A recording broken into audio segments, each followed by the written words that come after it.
This is what the election comes down to. Over and over, we've been told by our opponents that bigger tax cuts and fewer regulations are the only way.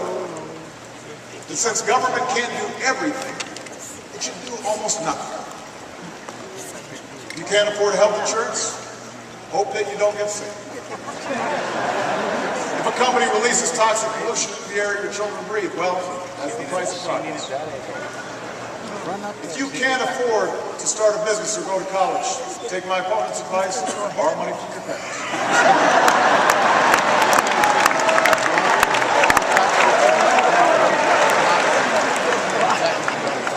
You know what?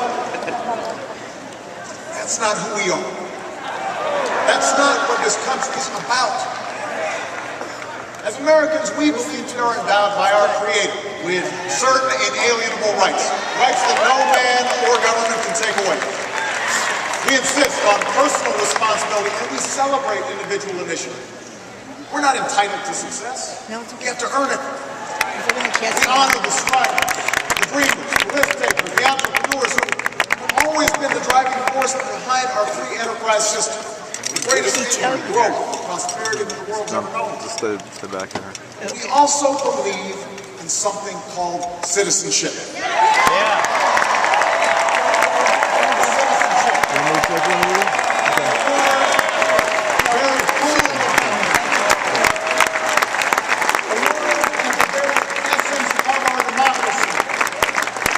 The idea that this country only works when we accept certain obligations to one another and to future generations. We believe that when a CEO pays his auto workers enough to buy the cars that they build, the whole company does better. We believe that when a family can no longer be tricked into signing a mortgage they can't afford, that family's protected, but so is the value of other people's homes. And so is the entire economy. We believe the little girl who's offered an escape from poverty by a great teacher or a grant for college could become the next Steve Jobs, or the scientist who cures cancer, or the President of the United States.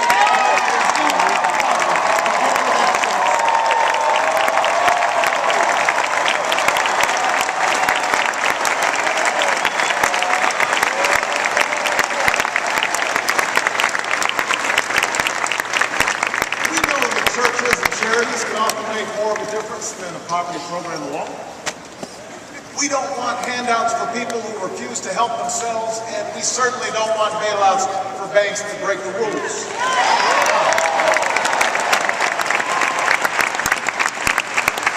We don't think the government can solve all of our problems, but we don't think that the government is the source of all of our problems. Any more than welfare recipients, corporations, or unions, or immigrants, or gays,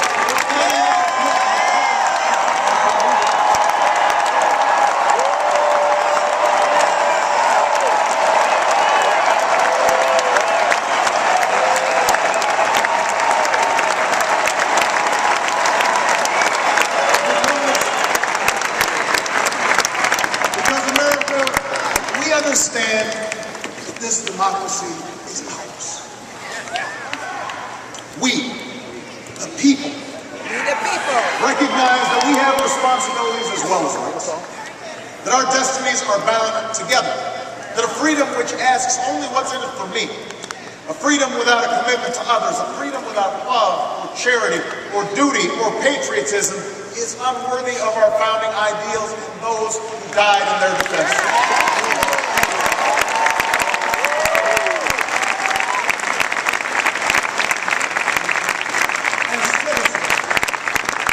Understand that America is not about what can be done for us. It's about what can be done by us. Together. Through the hard and frustrating but necessary work of self-government. That's what we believe. So you see, the election 4 years ago wasn't about me. It was about you. My fellow citizens, you were the change. You are the reason there's a little girl with a heart disorder in Phoenix who the surgery she needs because an insurance company can't limit her coverage. You did that.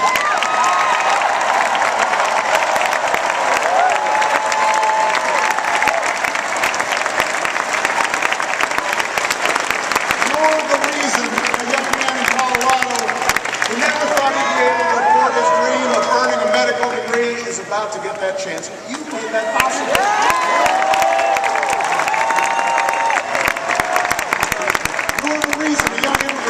Up here and went to school here and pledged allegiance to our flag will no longer be deported from the only country she's ever been.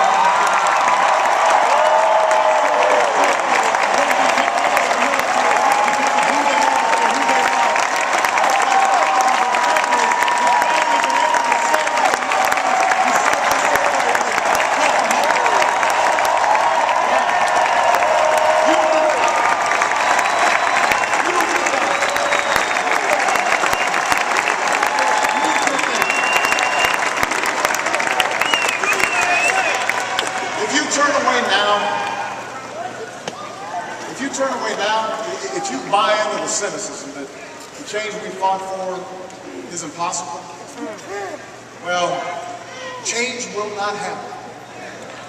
If you give up on the idea that your voice can make a difference, then other voices will fill the void.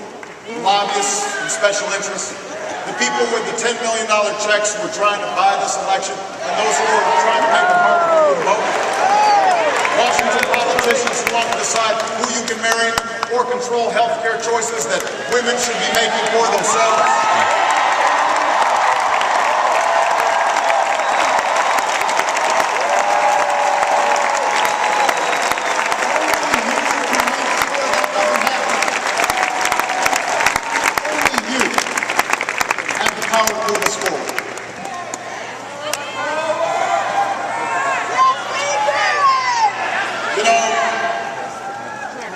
I recognize that times have changed since I first spoke to this convention. Times have changed and so have I. Love you! I'm no longer just a candidate. I'm the president.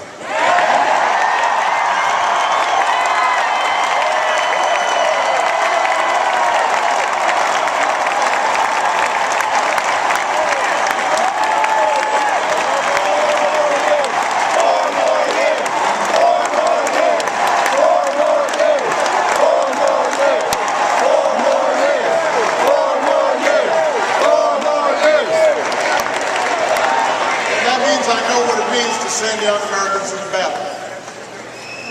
For I've held in my arms the mothers and fathers of those who've been protected. I've shared the pain of families who've lost their homes and the frustration of workers who've lost their jobs. If the critics are right that I've made all my decisions based on polls, then I must not be very good at reading.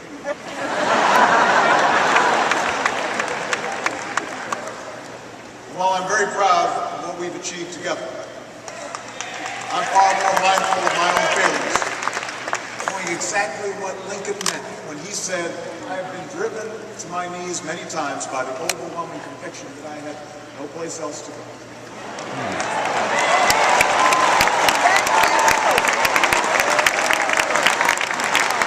But as I stand here tonight, I have never been more hopeful about America.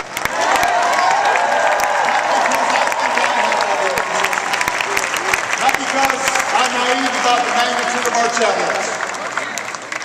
I'm hopeful because of you. The young woman I met at the science fair who won national recognition for her biology research while living with her family at a homeless shelter. She gives me hope. The auto worker who won the lottery after his plant almost closed but kept coming to work every day and bought flags for his whole town. And one of the cars that he built to surprise his wife. He gives me hope. The family business in Monroe, Minnesota, that didn't lay off a single one of their 4,000 employees when the recession hit. Even when their competitors shut down dozens of plants. Even when it meant the owner gave up some perks and some pay. because they understood that their biggest asset was the community and the workers who had helped build that business. They give me hope.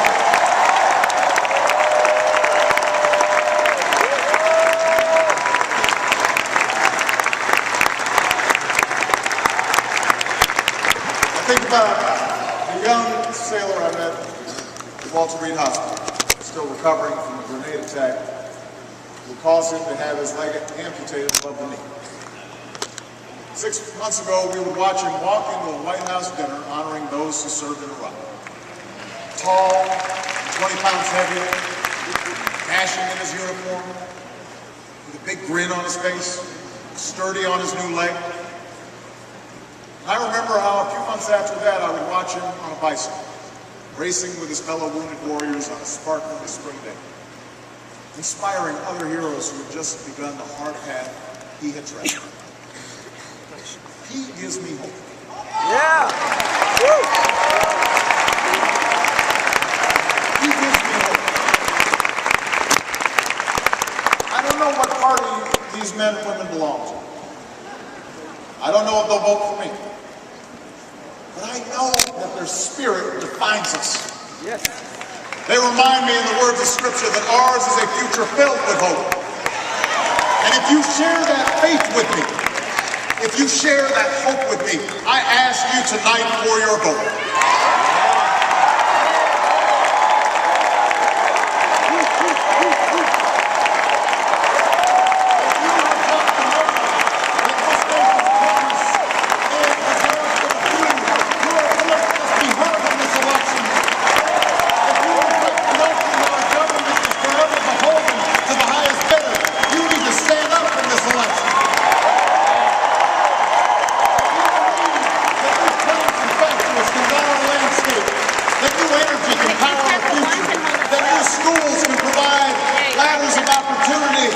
This nation of dreamers, if you believe in a country where everyone gets a fair shot and everyone does their fair share and everyone plays by the same rules, then I need you to vote for this country.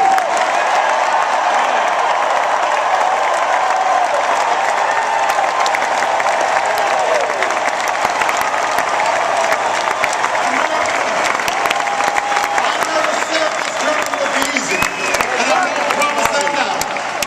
Yes, our path is harder, but it leads to a better place. Yes, our road is longer, but we travel it together. We don't turn back. We leave no one behind. We pull each other up. We draw strength from our victories, and we learn from our mistakes. But we feel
Dan.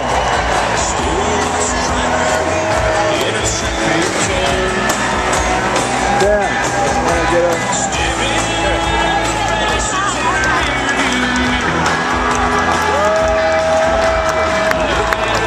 That's right, so get one of those, look another one of those. Come on.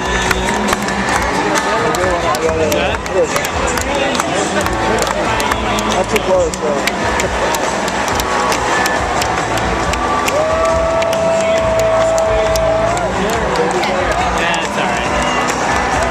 Let me do it again. Yeah.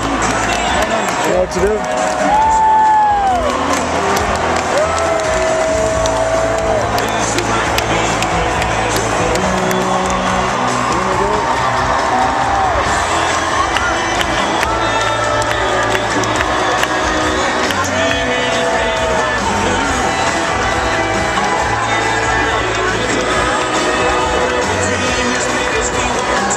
Thanks.